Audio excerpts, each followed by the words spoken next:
जवाब नहीं आ रहा है।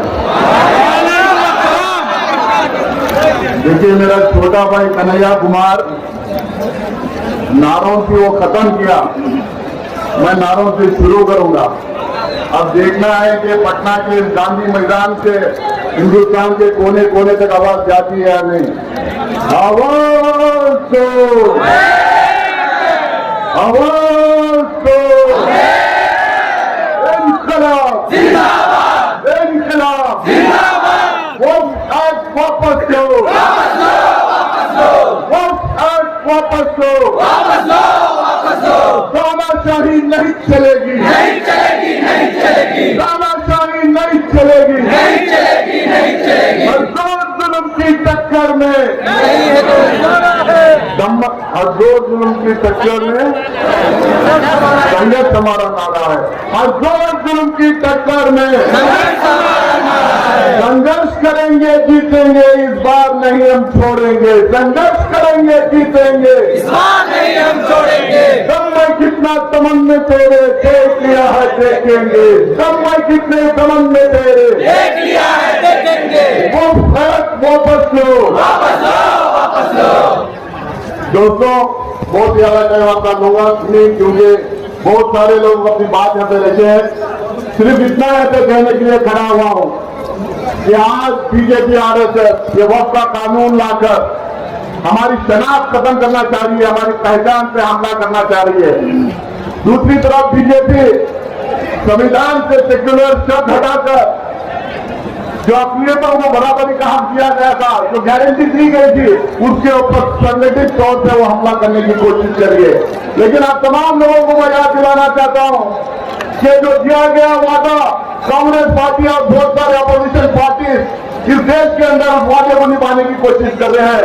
ये जो हमला हमारे ऊपर हो रहा है, ये संविधान के ऊपर जो हमला हो रहा है, वो हमला के खिलाफ कांग्रेस पार्टी के समय इंडिया अलायंस के सारे पार्टी खड़े हुए आपको नजर आए हैं। इसकी गवाह इस बात की गवाह है जेपीसी में जो बहस पक्ष है, जो प्रोटेस्ट पक्ष है, इस बात की गवाह देती है। जो राज्यसभा और लोकसभा में जो पार्लियामेंट में जो ये बिल लाया गया था, जो हमारी जो स्पीचर्स थे उसमें हमारी जो बहस थी, हमारा जो प्रोटेस्ट था, इस बात का गवाह देता है कि हम लोग इसके खिलाफ खड़े हुए हैं। मल्लिकार्जुन खड़गे साहब और राहुल गांधी जी के नेतृत्व में उनके बयानों में इस बात का गवाह है कि इस बिल के खिलाफ हम लोग लगातार खड़े हुए हैं। आज लेकिन हम लोगों को समझने की जरूरत है, जब बिल पास हो गई उनके पास उनके नंबर से हमारे पास दो ही रास्ते थे। एक हम सुप्रीम कोर्ट के दरवाजे तक कटाए, दूसरे हम लोग सड़कों पे उतरे। आज जब सुप्रीम कोर्ट वही सवाल पूछ रहे हैं जब हम जेपीसी ने पूछा, और वही सवाल पूछ रहे जब हम लोकसभा राज्यसभा में जो पूछे, तो आज ये कह रहे हैं कि आज संविधानिक है। ये कह रहे हैं कि सुप्रीम कोर्ट दखलंदाजी नहीं कर सकती है। ये कह रहे हैं कि ये जब ये बिल जैसे पास हो जाता है उसको संविधानिक माना जाना चाहिए।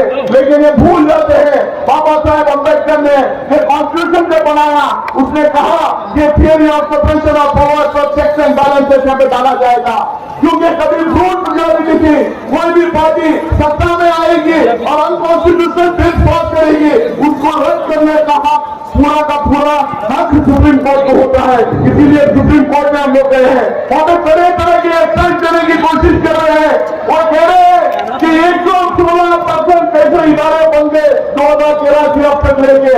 वो कह रहे हैं कि ये गैर जरूरी है, गैर इस्लामिक है। अगर गैर जरूरी है तो हम क्या हम उनसे पूछना चाहते हैं कि मस्जिद गैर जरूरी है, क्या दरगाह गैर जरूरी है, क्या हिंदुस्तान गैर जरूरी है, क्या ईदगाह गैर जरूरी है? लेकिन ये सब जो देने की कोशिश कर रहे हैं, इससे मुझे नहीं लगता है कि सुप्रीम कोर्ट जांच करने आने वाली है। मुझे यकीन है सुप्रीम कोर्ट में हमारी जीत होगी। उसके साथ साथ आप लोगों को मैं याद दिलाना चाहूंगा, जब किसान की बिल कांग्रेस जब राज्यसभा में लाए गए थे, विजय सिंह साहब बैठे हैं, अखिलेश प्रसाद यादव बैठे थे, हम लोगों ने जब उसका विरोध किया उसमें हम लोग सस्पेंड हुए।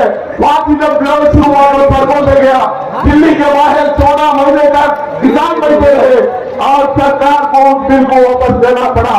तो मैं आप लोगों को आप लोगों को यह दिलाना चाहता हूं, अगर सरकार चाहे तो फिर वापस ले सकती है।